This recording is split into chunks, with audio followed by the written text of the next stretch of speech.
Hello, আসসালামু আলাইকুম সবাইকে। আশা করি তোমরা সবাই ভালো আছো, সুস্থ আছো। তোমাদের সবাইকে স্বাগতম গাইডলাইন একাডেমিতে। এবং আমি আছি তোমাদের সাথে মোহাম্মদ জুনাইদুল ইসলাম প্রতীক। তো আমাদের গত ক্লাসে আমরা মোল এবং মোল রিলেটেড কিছু ম্যাথ করেছিলাম এবং তারই ধারাবাহিকতায় আজকে আমরা আরও কয়েকটা ম্যাথ দেখব।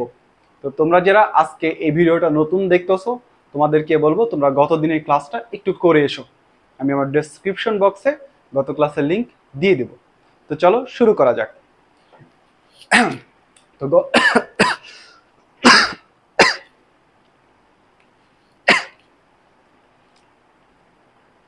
তো গত ক্লাসে আমরা দেখেছিলাম এই ম্যাথগুলো দুইটা উপায়ে সলভ করা যায়। একটা ছিল ঐকিক নিয়ম, একটা হচ্ছে সূত্রের সাহায্যে। এবং আমি বলেছিলাম ঐকিক নিয়মে সলভ করা তোমাদের জন্য বেটার, কনসেপ্টগুলো ক্লিয়ার হবে। এবং ঐকিক নিয়মে সলভ করতে গেলে আমরা এই ব্যাপারটার দিকে খেয়াল রেখেছিলাম, অর্থাৎ দেয়া আছে কি, চাইছে কি, এটার উপর ভিত্তি করে আমরা একটা জানা লাইন সাজাবো, এইটার উপর ভিত্তি করে, এবং যেটা চাইছে সেটাকে হাতের ডান দিকে রাখবো। তো গত দিনের কনসেপ্টটা একটু রিভিউ করলাম, আসো এখন আমাদের ম্যাথ সলভ করা যাক। প্রথমেই আমরা সলভ করব 6 নং অ্যান্সার। আচ্ছা 6 দিছি কারণ কালকে 5টা ম্যাথ করেছিলাম।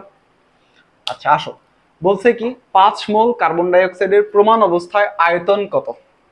তাহলে এখানটায় এই যে একটা কথা আছে প্রমাণ অবস্থায়, আমরা কালকেই দেখছিলাম প্রমাণ অবস্থা মানে কি, তার চাপ হবে অবশ্যই 1 অ্যাটমসফিয়ার। তার অর্থাৎ প্রমাণ অবস্থার মধ্যে চাপ হবে কত, 1 অ্যাটমসফিয়ার। আয়তন কত হবে, 22.4 লিটার। তাপমাত্রা কত হবে, 273 কেলভিন অথবা 0 ডিগ্রি সেলসিয়াস। কোন অবস্থায়, প্রমাণ অবস্থায়। প্রমাণ অবস্থা বললে এই জিনিসগুলা ফিক্সড, রাইট? আচ্ছা তাহলে আসো এখন সলভ করি। আমাদের দেয়া আছে কি, দেয়া আছে মোল, চাইছে কি আয়তন। তাহলে আয়তনকে আমাদের হাতের ডানে রাখতে হবে এবং একটা জানা লাইন সাজাইতে হবে। তো আসো জানা লাইন সাজাই। তাহলে আমরা জানা লাইন অনুযায়ী মোল এবং আয়তনের মধ্যে সম্পর্ক কি জানি বলো তো? আমরা এইখান থেকে বলতে পারি না 22.4 লিটার কার্বন ডাইঅক্সাইড বা এক মোল কার্বন ডাইঅক্সাইড সমান 22.4 লিটার। আমরা জানি প্রমাণ অবস্থায়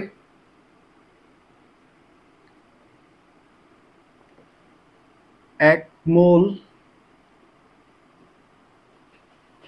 কার্বন ডাইঅক্সাইড এর আয়তন 22.4 লিটার। আমাদের জানতে চাইছে 5 মোল। অতএব 5 মোল কার্বন ডাই অক্সাইড এর আয়তন, 1 মোলের যদি 22.4 লিটার হয় তাহলে 5 মোলের অবশ্যই বেশি হবে। তার মানে আমাকে এখানে গুণ দিতে হবে 22.4 ইন্টু 5 লিটার। কত হয়, 4 5 20, শূন্য হাতে 2, 5 2 10, 11 12 2 হাতে 1, 5 2 10 হারাতে 1 এর 11 লিটার। এটাই আমাদের কাঙ্ক্ষিত অ্যান্সার। ম্যাথটার বোঝার বিষয় ছিল প্রমাণ অবস্থা বলছে বিধায় 1 মোল কার্বন ডাইঅক্সাইডের আয়তন 22.4 লিটার হয়েছে। বুঝতে পারছো? এই জানা লাইনটা সাজাইতে পারলেই ম্যাথ শেষ। আসো এখন যদি সূত্র দিয়ে ম্যাথ করা যায়, আমরা যদি সূত্র দিয়ে ম্যাথ করি, আমাদের কি মোল আর আয়তনের মধ্যে সম্পর্ক সাজাইতে হবে। এই যে মোল এখানে আছে এবং এসটিপিতে আয়তন আছে এখানটাতে। তাহলে আমরা জানি n is equal v divided by 22.4। আমাদের জানতে চাইছে কি v, এটা হচ্ছে বাটা তোমরা লিখবে এইভাবে, বা v is equal কত, n into 22.4। এখন n এর ভ্যালু 5, v এর ভ্যালু 22.4, ক্যালকুলেশন করলে আসে 112.0 লিটার। এইটা হচ্ছে আমাদের অ্যান্সার। আর এই ম্যাথটাকে যদি আমরা একটু চিত্রের মাধ্যমে দেখার চেষ্টা করি, বিষয়টা এরকম। তুমি কোন একটা পাল্লার মাধ্যমে তুমি একটা পাত্র থেকে 5 মোল কার্বন ডাই অক্সাইড নিছো। তুমি একটা পাত্র দিয়ে 5 মোল কার্বন ডাই অক্সাইড নিছো, মনে করো এই যে 5 মোল কার্বন ডাই অক্সাইড, এই যে এখানটাতে তুমি এরকম 5 মোল কার্বন ডাই অক্সাইড নিছো। এখন তোমার কাছে জানতে চাওয়া হয়েছে এই 5 মোল কার্বন ডাই অক্সাইডটা পাত্রের কতটুকু আয়তন দখল করছে। এই যে এইখান পর্যন্ত যে জায়গা দখল করছে এর আয়তনটা কতটুকু, বুঝছো? এই ম্যাথটার ভিজুয়াল রূপ হচ্ছে এরকম। ওই আয়তনটাই আমরা ক্যালকুলেশন করে বের করলাম যে পাত্রের 112 লিটার জায়গা দখল করছে। বুঝতে পারছো? চলো পরের ম্যাথ করা যাক। তো এখন আমরা যে ম্যাথটা করতে যাচ্ছি সেটা হচ্ছে আমাদের 7 নম্বর math.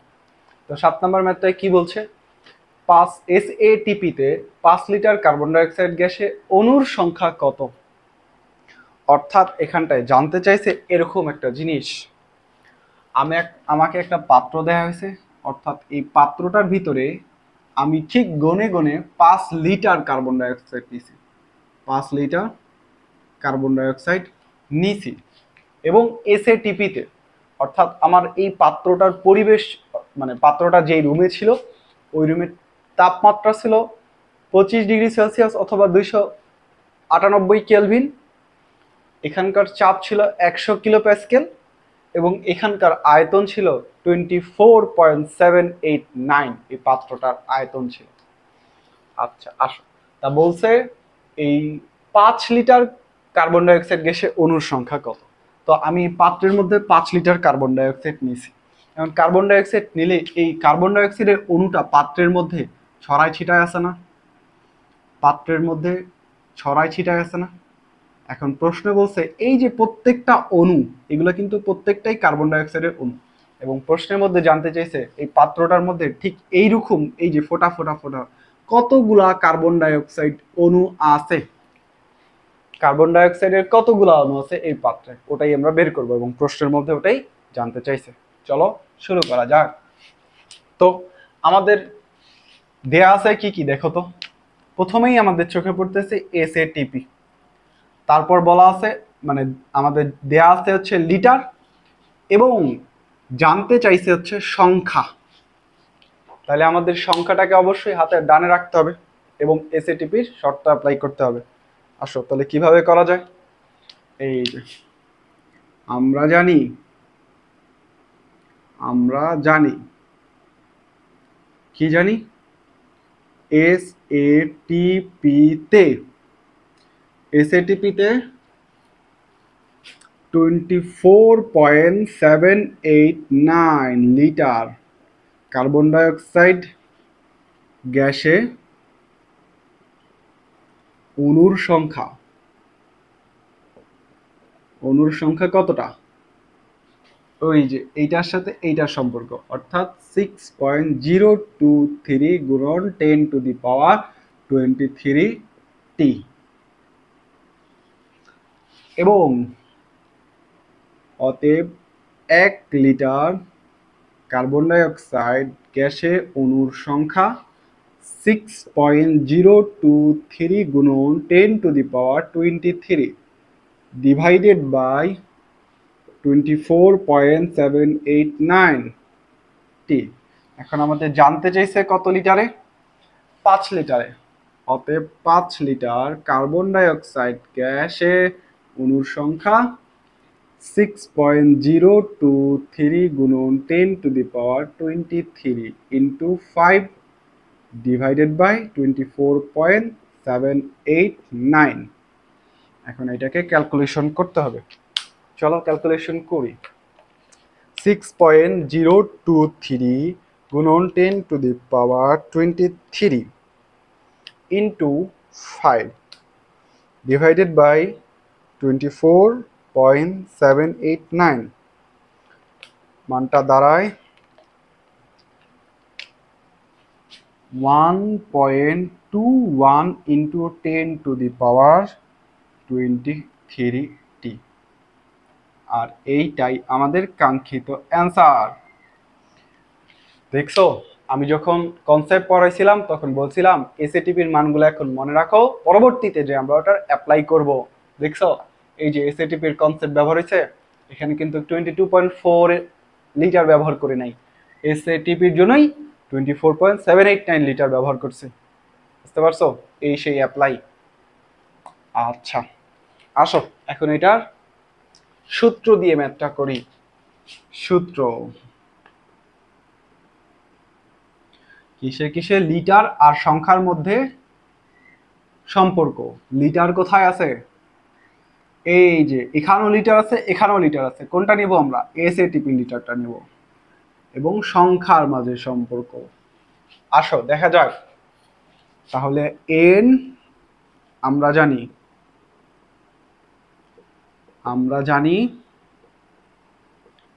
N divided by N A. N A মানে কি? অ্যাভোগাড্রোর সংখ্যা। V divided by 24.789।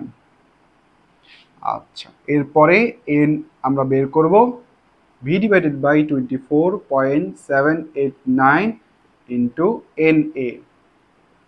ভি এর ভ্যালু হচ্ছে 5, এন এর ভ্যালু হচ্ছে 6.023 গুণন 10⁻23 এবং ভাগ যাবে 24.789 দিয়ে। তুমি ক্যালকুলেশন করো, দেখবা এই মানটাই পাওয়া যাচ্ছে। বুঝতে পারছো? এই ম্যাথটার মূল খেলা ছিল এই এসএটিপি। যদি কেউ কনসেপ্ট ক্লিয়ার না থাকে সে বলবে এসএটিপি সমান 22.4 লিটার। বুঝছো? বাট আমাদের তো কনসেপ্ট ক্লিয়ার, আমরা তো জানি এসএটিপি মানে 24.789 লিটার। তো চলো নেক্সট ম্যাথ শুরু করা যাক। তো এখন আমরা যে ম্যাথটা শুরু করতে যাচ্ছি সেটা হচ্ছে আমাদের 8 নাম্বার ম্যাথ। এবং 8 নাম্বার ম্যাথটাতে বলা আছে এসটিপিতে 200 ml নাইট্রোজেন গ্যাসে কতটি নাইট্রোজেন অণু বিদ্যমান। এবার এখানটাতে ব্যবহার হয়েছে এসটিপি শর্ত, ব্যবহার হয়েছে 200 ml এবং জানতে চাইছে নাইট্রোজেন অণু, মানে অণুর সংখ্যা জানতে চাইছে। এখন কথা হচ্ছে আমাদের দেয়া আছে ml, জানতে চাইছে অণু। এখন তাহলে অবশ্যই আমাদের অণুটাকে হাতের ডানে রাখতে হবে। কিন্তু কথা হচ্ছে আমরা এতগুলা যে ম্যাথ করছি, আমাদের শর্তগুলা যে দেখছি, ওখানে কি কোথাও ml রিলেটেড কোনো কিছু ছিল? আমাদের এসটিপি মানেই কিন্তু তার আয়তন অবশ্যই লিটার এককে হইতে হবে। বুঝতে পারছো? এখানেই ট্রিকটা। তো ম্যাথটা সলভ করলে বিষয়টা এরকম দাঁড়ায়, আমাদের দরকার অবশ্যই লিটারে, তাহলে অবশ্যই আমাদের মিলিলিটারকে লিটারে কনভার্ট করতে হবে। আমরা কিন্তু দেখছিলাম আমাদের কনসেপ্টের ক্লাসে এককের কনভার্সন অনেক বেশি দরকার। দেখছো এখন তার অ্যাপ্লাই এখন হবে। আমরা তখন দেখছিলাম না 1 লিটার সমান সমান 1000 মিলিলিটার। আসো এখন ওইটা কাজে লাগাবো, আমাদের অ্যাপ্লাই এখন হবে। আসো তাহলে দেওয়া আছে, বিষয়টা যদি সাজাই এরকম আসবে। দেওয়া আছে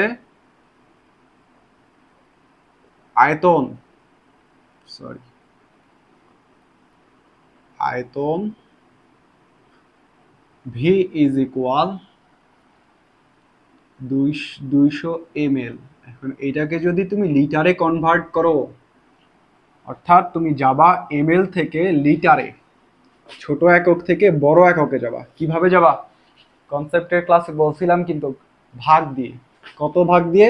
জানা মানটা দিয়ে ভাগ দিয়ে, অর্থাৎ 1 লিটার সমান সমান 1000 মিলিলিটার। এটাকে যদি ভাগ করো তুমি পাবা 0.2 লিটার। বুঝছো? আসো এখন যদি ম্যাথটা সলভ করি, ম্যাথটা সলভ অনেকটা এরকম হবে। আমরা জানি এসটিপিতে, আচ্ছা এটা একটু এখানে তো জায়গা তো আটবে না, একটু নিচ থেকে লিখি। এসটিপিতে 22.4 লিটার নাইট্রোজেন গ্যাসে অণু বিদ্যমান কত 6.023 গুণন 10⁻23 আমাদের জানতে চাইছে কত 200 ml অর্থাৎ 0.2 লিটারে। আসো, অতএব 1 লিটার নাইট্রোজেন গ্যাসে অণু বিদ্যমান 6.023 গুণন 10⁻23 ডিভাইডেড বাই 22.4 লিটার। আচ্ছা, এতটি। অতএব 0.2 অর্থাৎ 200 ml 0.2 লিটার নাইট্রোজেন গ্যাসে অণু বিদ্যমান 6.023 গুণন 10⁻23 ইন্টু 0.2 ডিভাইডেড বাই 22.4 এতটি। এখন এটার ক্যালকুলেশন করো। 6.023 গুণন 10⁻23 ইন্টু 0.2 ডিভাইডেড বাই 22.4 মানটা আসে এরকম 5.38 ইন্টু 10⁻21 বুঝছো? এইটা হচ্ছে আমাদের কাঙ্ক্ষিত অ্যান্সার। আচ্ছা, এখন এইটার যদি সূত্রতে ম্যাথটা করা যায় তাহলে কিরকম হবে বলো তো? সূত্রতে যদি ম্যাথটা করি, আমাদের কাদের কাদের সম্পর্ক? মিলিলিটারের সাথে অণুর সম্পর্ক অর্থাৎ টি এর সম্পর্ক, মিলিলিটার তো অর্থাৎ লিটারের সাথে। তাহলে আমাদের এই যে এসটিপি বলছে তার মানে এইটার সাথে এইটার সম্পর্ক। তাহলে কি করা যায়? আমরা জানি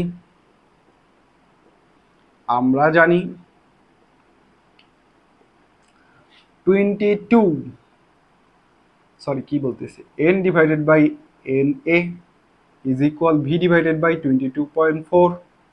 আমাদের জানতে চাইছে এই n ইজ ইকুয়াল v এর ভ্যালু কত বলো? আচ্ছা, আগে সূত্রটা সাজাই। 22.4 na v এর ভ্যালু কত? 200 ml, বাট আমরা তো 200 ml ইউজ করতে পারবো না, আমাদেরকে এটা লিটারে ভাঙায় নিতে হবে, অর্থাৎ v is equal 0.2 divided by 22.4 into 6.023 গুণন 10⁻23। এখন এই মানটা হবে এক্স্যাক্টলি ওই মানটার সমান। বুঝছো? দেখছো 7 নাম্বার এবং 8 নাম্বার ম্যাথগুলা আমাদের শিখা কনসেপ্টগুলাকে এখানটায় পুনরাবৃত্তি করছে, কনসেপ্টগুলা কিভাবে অ্যাপ্লাই করব সেগুলা দেখাচ্ছে। 7 নাম্বার ম্যাথটায় আমরা দেখছিলাম এসএটিপি কিভাবে কাজ করে, মানটা কিভাবে কাজ করে, এবং 8 নাম্বার ম্যাথে এসে দেখলাম এসটিপি তো কিভাবে কাজ করে দেখছি, তার সাথে দেখছি এককের কনভার্সন, যেটা আমি শুরুর কনসেপ্টেই বলছিলাম, একক সংক্রান্ত ক্লাসটাতে বলছিলাম এই এককগুলা কনভার্সন জানা অনেক বেশি দরকার। তখন আমরা ওটা শিখছি, দেখি এই যে কনভার্সন করতে পারছি। বুঝতে পারছো? চলো নেক্সট ম্যাথে যাওয়া যাক। তো এখন আমরা যেটা দেখবো সেটা হচ্ছে আমাদের 9 নাম্বার ম্যাথ, এবং 9 নাম্বার ম্যাথটায় কি বলছে আসো দেখি। এসটিপিতে 5 লিটার একটি গ্যাসের ভর এত গ্রাম, গ্যাসটির আণবিক ভর কত? ম্যাথটা কিন্তু সুন্দর একটা ম্যাথ, আমি সুন্দরভাবে তোমার মাথার কনসেপ্টগুলোকে নাড়া দেবে। আসো দেখি কিভাবে। অর্থাৎ এই ম্যাথটার মধ্যে কি বলছে যদি দেখো, আচ্ছা, একটা পাত্র আছে এবং সেই পাত্রটার ভিতরে তোমাকে 5 লিটার একটা গ্যাস দিছে, মনে করো 5 লিটার এক্স নামক একটা গ্যাস দিছে, বুঝছো? এই পাত্রটা জুড়ে 5 লিটার এক্স নামক একটা গ্যাস দিছে এবং বলে দিছে এই গ্যাসটার ওজন হচ্ছে, তুমি যদি এই পাত্রটাকে নিক্তির উপর মাপো তুমি দেখতে পারবা এর ওজন হচ্ছে 14.4 গ্রাম, অর্থাৎ 14.4 গ্রাম। এখন তোমাকে এই এতটুক জিনিস দিয়ে তোমার কাছে জানতে চাইছে এই যে এক্স গ্যাসটার আণবিক ভর কত, আণবিক ভর কত। বুঝতে পারছো? একটা পাত্র দিছে, পাত্রের মধ্যে 5 লিটার গ্যাস দিছে এবং যার ভর 14.4 গ্রাম, এবং দিয়ে বলছে এই গ্যাসটার আণবিক ভর কত। ম্যাথটা একটু আলাদা বাট মজার। আসো দেখা যাক। তো আমাদের শর্তগুলা কি আগে দেখি। আমাদের প্রথমেই বলছে এসটিপি, আচ্ছা ভালো কথা। তারপর বলছে লিটার এবং ভর, অর্থাৎ লিটার দেয়া আছে এবং ভর দেয়া আছে, এবং জানতে চাইছে ভর, অর্থাৎ ভরকে আমাদের বাম সাইডে রাখতে হবে। তাহলে কোন একটা গ্যাসের আণবিক ভর পাওয়া যায় কখন বলতো? যদি তার আয়তন এসটিপিতে 22.4 লিটার হয়। অর্থাৎ কোনোভাবে যদি আমরা 22.4 লিটারে গ্যাসটার ভর বের করে ফেলতে পারি, তাহলে ওই ভরটাকে আমরা আণবিক ভর বলতে পারবো। কেননা আমাদের শর্ত তো এটাই বলে 22.4 লিটারের সাথে আণবিক ভরের সম্পর্ক, রাইট? এখন আমরা ওই কাজটাই করব। আসো দেখা যাক। দেওয়া আছে এসটিপিতে জানতে চাইছে ভর, তার মানে ভরকে হাতের ডানে রাখতে হবে। 5 লিটার একটি গ্যাসের ভর 14.4 গ্রাম। এখন আমাদের টার্গেটের আণবিক ভর বের করা, এবং আমরা দেখছি আণবিক ভরের সাথে 22.4 লিটারের সম্পর্ক, অর্থাৎ এখান থেকে 22.4 লিটার এই গ্যাসের ভরটা বের করতে পারলেই খেলা শেষ। আসো, অতএব 1 লিটার একটি গ্যাসের ভর কত হবে?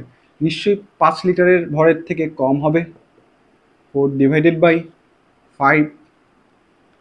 অতএব এই যে আমরা যদি 22.4 লিটারে ভরটা বের করতে পারি, লিটারে একটি গ্যাসের ভর 14.4 ইন্টু 22.4 ডিভাইডেড বাই 5, তাহলেই আমাদের কাঙ্ক্ষিত গ্যাসের আণবিক ভর বের হয়ে যাবে। আসো দেখি, 14.4 ইন্টু 22.4 ডিভাইডেড বাই 5, ওয়াও, 64.5 মানটা আসে 64.5। আচ্ছা দেখছো, এখন আমরা বলতে পারি 24.4 লিটার আয়তনে, বা এটাকে এইভাবে লিখো, যেহেতু 24.4 লিটার আয়তনে গ্যাসের এটা কিন্তু আলাদা, গ্যাসের ভর ই আণবিক ভর, অতএব নির্ণেয় গ্যাসের আণবিক ভর কত? 64.5। বুঝছো ম্যাথটা? দেখছো, যেহেতু 24.4 লিটার আয়তনে গ্যাসের ভরটাই অ্যাকচুয়ালি আণবিক ভর, অতএব গ্যাসটার ভর 64.5। বুঝছো? এখানটাকে আরেকটু ট্রিকি করা যেত। এখন যদি তোমাকে বলতো, প্রশ্নটা যদি দিয়ে বলতো গ্যাসের আণবিক ভর কত, এটা না বলে বলতো গ্যাসটি কি, অথবা পাত্রের গ্যাসটির নাম কি, তখন তোমাকে এই আণবিক ভর দেখে মৌলটাকে শনাক্ত করা লাগতো। অর্থাৎ 64.5 অলমোস্ট 65-এর সমান। 65-এর সমান। এইটা কার আণবিক ভর বলো তো? সরি, এটা কার পারমাণবিক ভর? এইটা জিঙ্কের পারমাণবিক ভর। দেখছো, একটা ম্যাথের মধ্যে তোমাকে এসটিপির কনসেপ্টও মাথায় রাখতে হবে, তোমাকে ওই শর্ত কিভাবে অ্যাপ্লাই করতে হয় তাও মাথায় রাখতে হবে, আবার আণবিক ভর কত তাও মাথায় রাখতে হচ্ছে। দেখছো, আগের অধ্যায়গুলো যদি ভালো করে পড়া থাকে এবং কনসেপ্ট ক্লিয়ার থাকে, তুমি যে কোনো কোশ্চেন অ্যান্সার করতে পারবা। বুঝছো? আসো, এখন এইটার যদি আমি সূত্র দিয়ে ম্যাথটা করাই, কি আসবে বলো? সূত্র। আচ্ছা, তাহলে আমাদের লিটারের সাথে ভরের সম্পর্ক, এসটিপিতে লিটারের সাথে ভরের সম্পর্ক এটাই। তাহলে W divided by M, V L সমান সমান, সরি ভিএল কেন, ওটা তো বোঝার জন্য দিয়েছিলাম, 22.4। আমাদের বের করতে হবে কি এই যে আণবিক ভর। তাহলে এটাকে যদি একটু সাজায় লিখি, কি লেখা যাবে বলো তো? আচ্ছা, সাজা না লিখে, আমরা তো বড় হয়েছি, আমরা এটা মাত্র ডাইরেক্ট করতেই পারবো। M is equal W into 22.4 divided by V. এখন এটাকে ক্যালকুলেশন করলে ওই মানটাই আসবে। ডাব্লিউর মান কত? 14.4, 22.4, ভি এর ভ্যালু 5, ক্যালকুলেশন করলে 64.5 আণবিক ভর এত বের হবে। বুঝতে পারছো? ক্লিয়ার? একটা কিন্তু সুন্দর ম্যাথ ছিল। তোমাদের তোমাদের পরীক্ষায় এরকম ম্যাথের থেকে যদি আসে, এই যে এইরকম একটু ট্রিকি ম্যাথগুলাই আসবে এবং পরীক্ষা আসছেও। বুঝতে পারছো? তো চলো নেক্সট ম্যাথ শুরু করা যাক। তো এখন আমরা যে ম্যাথটা করতে যাচ্ছি সেটা হচ্ছে আমাদের বোর্ডে 10 নাম্বার ম্যাথ, এবং 10 নাম্বার ম্যাথটায় বলা আছে 1 গ্রাম H2SO4 কতগুলো হাইড্রোজেন, সালফার ও অক্সিজেন পরমাণু আছে। ম্যাথটা খুবই সুন্দর একটা ম্যাথ এবং খুবই কনসেপচুয়াল একটা ম্যাথ। আসো ম্যাথটা সলভ করা যাক। তো ম্যাথটার দিকে তুমি তাকাইলে প্রথমেই দেখতে পারবা তোমাকে জানতে চাওয়া হয়েছে 1 গ্রাম H2SO4 কতগুলো হাইড্রোজেন, সালফার এবং অক্সিজেন পরমাণু আছে।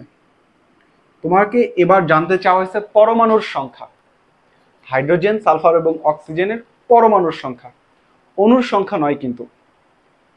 বুঝতে পারছো? এবং আমাদের ঐকিক নিয়ম অনুযায়ী ম্যাথ সলভ করার যে ট্রিকগুলো ছিল বা নিয়মটা ছিল, দেয়া আছে কি এবং জানতে চাইছে কি, এটার উপর ভিত্তি করলে আমরা দেখতে পারবো আমাদের দেয়া আছে গ্রাম এবং জানতে চাইছে কি কতগুলো, অর্থাৎ টি জানতে চাইছে। হ্যাঁ, আচ্ছা, তাহলে আমাদের সম্পর্কটা সাজাবো, অর্থাৎ জানা লাইনটা বানাইতে সম্পর্ক সাজাবো এই যে আণবিক ভর এবং টি, এই দুইটার মাঝখানে, রাইট? তাহলে এই ম্যাথটার মধ্যে আমাদের এই রুলগুলো সাজায়া হাইড্রোজেন, সালফার এবং অক্সিজেন তিনটারই পরমাণু সংখ্যা বের করতে হবে। বুঝছো? তো আসো আলাদা আলাদাভাবে বের করা যাক। প্রথমে আমরা যেটা করব সেটা হাইড্রোজেনের বের করব। আমরা লিখতে পারি হাইড্রোজেনের পরমাণু, বা এটা লিখতে পারো হাইড্রোজেনের ক্ষেত্রে। হাইড্রোজেনের ক্ষেত্রে ছোট করে লিখলাম হাইড্রোজেনের ক্ষেত্রে। এখন বিষয়টা কিভাবে করব?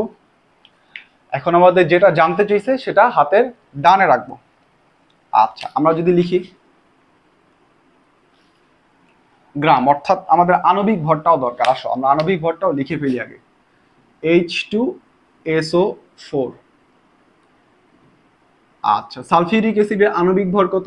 হাইড্রোজেনের পারমাণবিক ভর 1, আছে 2টা। সালফারের পারমাণবিক ভর 32, অক্সিজেনের 16, আছে 4টা। তুমি এইটাকে হিসাব করলে তুমি দেখতে পারবা সালফিউরিক অ্যাসিডের আণবিক ভর হয় 98। তো আসো এখন আমাদের লাইনটা লেখা যায়। আমরা লিখতে পারি 98 গ্রাম H2SO4 হাইড্রোজেন পরমাণু আছে, ওই যে ওই সংখ্যক 6.023 গুণন 10⁻23। এবং তুমি লক্ষ্য করলে দেখতে পারবা এই সংকেতটার মধ্যে H2 আছে এবং এইখানটাতে অবশ্যই 2 গুণ হবে এতটি। অতএব আমাদের জানতে চাইছে কি? আমাদের জানতে চাইছে 1 গ্রাম H2SO4 কত। অতএব আমরা যদি হিসাব করি 1 গ্রাম H2SO4 হাইড্রোজেন পরমাণু আছে, নিশ্চয়ই 98 গ্রামের থেকে কম হবে, অর্থাৎ আমরা এখানে ভাগ দেব। 6.023 গুণন 10⁻23 ইন্টু 2 ডিভাইডেড বাই 98। বুঝতে পারছো? এখন এটাকে যদি ক্যালকুলেশন করা যায় যে 6.023 গুণন 10⁻23 ইন্টু 2 ডিভাইডেড বাই 98, এটার মানটা যেটা দাঁড়ায় সেটা হচ্ছে 1.23 গুণন 10⁻22। বুঝতে পারছো? এইটা হচ্ছে আমাদের কাঙ্ক্ষিত অ্যান্সার। এটা কি ঠিক করছি? হ্যাঁ, ঠিক আছে। এই যে এটা হচ্ছে অ্যান্সার। এখন প্রশ্ন হচ্ছে, তোমাদের অনেকের মাথায় প্রশ্ন আছে, এইখানটাতে 2 কিভাবে গুণ হইল? এইখানটাতে 2 কিভাবে গুণ হইল? এটার ভিতর কনসেপ্ট কই? 2 কোত্থেকে উড়ে এসে জুড়ে বসলো? আমরা তো সম্পর্ক দেখছিলাম যা 6.023 এর সাথে সম্পর্ক, তাহলে এখানটায় 2 কেন আসলো? এই 2 কেন আসলো বোঝার জন্য আমি এর কনসেপ্টটা আগেই লিখে রাখছি।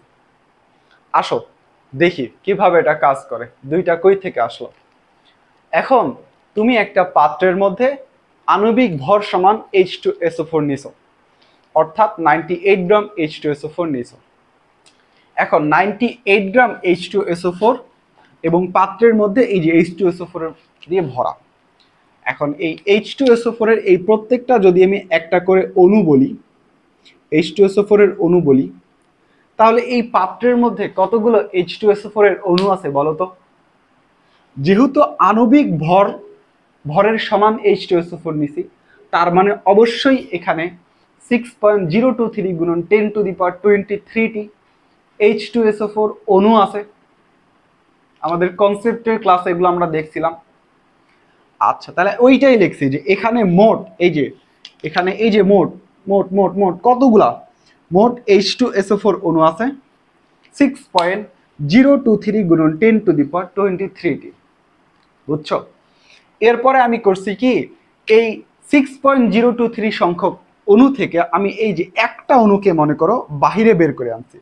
পাত্র হতে একটা H2SO4 অণু আমি নিলাম, এতগুলা থেকে জাস্ট আমি একটা বের করে নিলাম, এবং এই সেই একটা অণু। এখন এই একটা অণুকে যদি আমরা ভাঙলে আমরা দেখতে পারবো এই একটা অণুর ভিতরে হাইড্রোজেন পরমাণু আছে 2টা।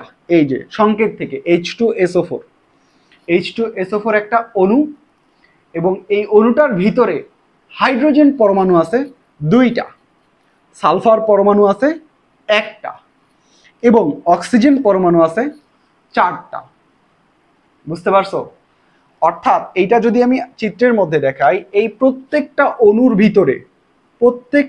ভিতরে হাইড্রোজেন আছে, প্রত্যেকটা অণুর ভিতরে সালফার আছে, প্রত্যেকটা অণুর ভিতরে অক্সিজেন আছে। কয়টা কয়টা করে? হাইড্রোজেন আছে 2টা, সালফার আছে 1টা, এবং অক্সিজেন আছে 4টা। এরকম প্রত্যেকটা অণুর ভিতরে আছে। এখন আমি যদি তোমাকে বলি এই পাত্রের মধ্যে মোট কতটা হাইড্রোজেন পরমাণু আছে, তাহলে তুমি একটার মধ্যে জানো তোমার পাত্রের মধ্যে আছে 6.023 গুণন 10⁻23টি, তাহলে তুমি পাত্রে কতগুলো হাইড্রোজেন পরমাণু আছে বের করে ফেলতে পারবা না?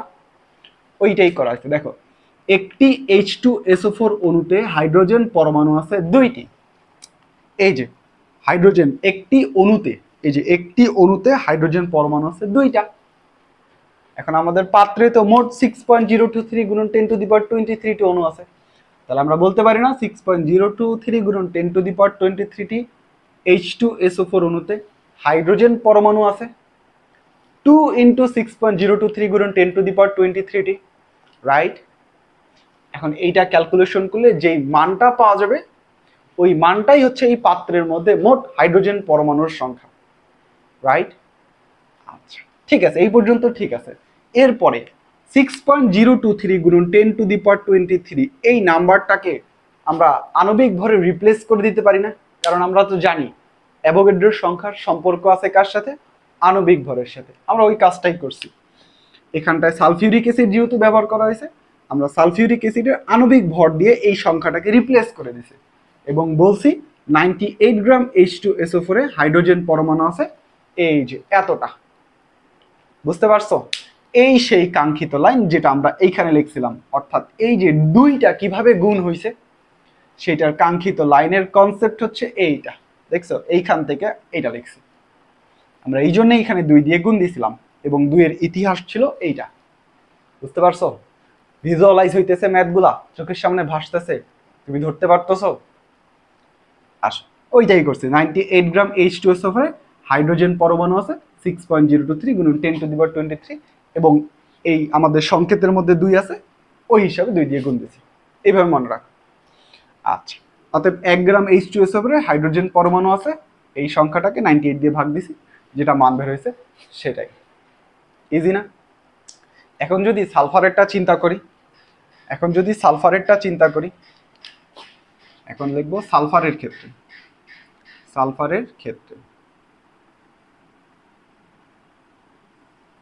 সালফারের ক্ষেত্রে কি হবে? আগের মতো 98 গ্রাম H2SO4 এ সালফার পরমাণু আছে কয়টা বলো তো? পরমাণু আছে কয়টা? এখানে পরমাণু একটার মধ্যে আছে এতটা। অতএব 6.023 এই সংখ্যাটাকে আমরা 1 দিয়ে গুণ করলে যেটা পাবো, অর্থাৎ অ্যাভোগাড্রোর সংখ্যা কি। অতএব তাহলে এখানটায় লেখা যাবে 98 গ্রামে সালফার পরমাণু আছে একটি। আমাদের জানতে চাইছে কত? 1 গ্রামে। অতএব 1 গ্রাম H2SO4 এ সালফার পরমাণু আছে 1 × 6.023 গুণন 10⁻23 টি, অর্থাৎ 6.023 গুণন 10⁻23 টি। এটাই হচ্ছে অ্যান্সার। এতটা সালফার পরমাণু আছে, অর্থাৎ এই পাত্রের মধ্যে প্রত্যেকটা অণু হিসাব করার পরে এই পাত্রের মধ্যে এত সংখ্যক সালফার পরমাণু আছে। বুঝতে পারছো? আচ্ছা, এখন যদি অক্সিজেনেরটা হিসাব করি, তোমরা করতে পারবা না। আমি অক্সিজেনটা যদি বলি তোমরা বের করিও, করতে পারবা না। অক্সিজেনের ক্ষেত্রে কি লিখবো? 98 গ্রাম H2SO4 এর মধ্যে অক্সিজেন পরমাণু আছে 6.023 গুণন 10⁻23 গুণন 4টি। আগের মতো কনসেপ্ট। অতএব 1 গ্রামে কত আছে হিসাব করে বের করতে পারবা না। তো আমি অক্সিজেনেরটা করলাম না, অক্সিজেনেরটা আমি তোমাদেরকে বললাম একটু প্র্যাকটিস করো। বুঝছো? আচ্ছা, তাহলে এই ছিল এই ম্যাথটা, সুন্দর একটা ম্যাথ। এই ছিল ম্যাথের ডেপথ কনসেপ্ট, আর এই ছিল ম্যাথগুলো সলভ করার উপায়। আর অক্সিজেনেরটা তোমরা করবে। তো আজকের এই ম্যাথ ক্লাসটা, অর্থাৎ মূল রিলেটেড ম্যাথ ক্লাসটা এই পর্যন্তই থাক। নেক্সট ক্লাসে আমরা নতুন কনসেপ্ট শুরু করব এবং তোমরা বাসায় শেখানো ওয়েগুলা একটু প্র্যাকটিস করো। বইয়ের ম্যাথ, বিভিন্ন ধরনের গাইড বইয়ের ম্যাথ একটু করার চেষ্টা করো। তো আগামী ক্লাস পর্যন্ত সবাই ভালো থাকো, সুস্থ থাকো। তোমাদের সাথে দেখা হচ্ছে আগামী ক্লাসে। সবাইকে ধন্যবাদ।